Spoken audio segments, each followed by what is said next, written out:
Day, gusto ko magkwento ng isang bagay. May nag-share sa akin, sabi niya, Sir, tuwing nag-aaway kami, ako na lang lagi ang nagsusuri.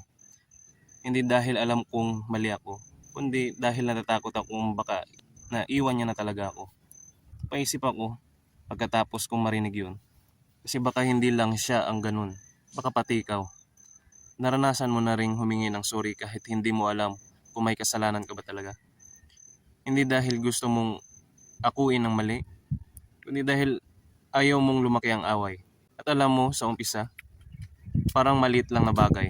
Hanggang sa paulit-ulit mo na itong ginagawa.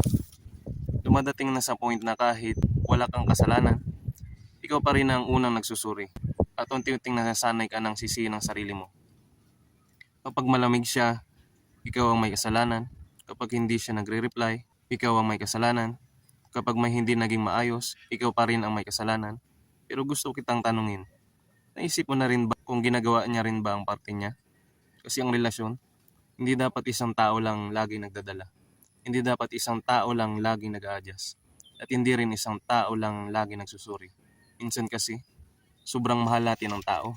Kaya handa nating akuin lahat. Pero hindi ibig sabihin na mahal mo siya ay ikaw na lang lagi ang mali. Kaya sa susunod, kapag gusto mo nang sisihin ang sarili mo, huminto ka muna. Tanungin mo ang sarili mo, ginawa ko ba talaga ang dapat kong gawin?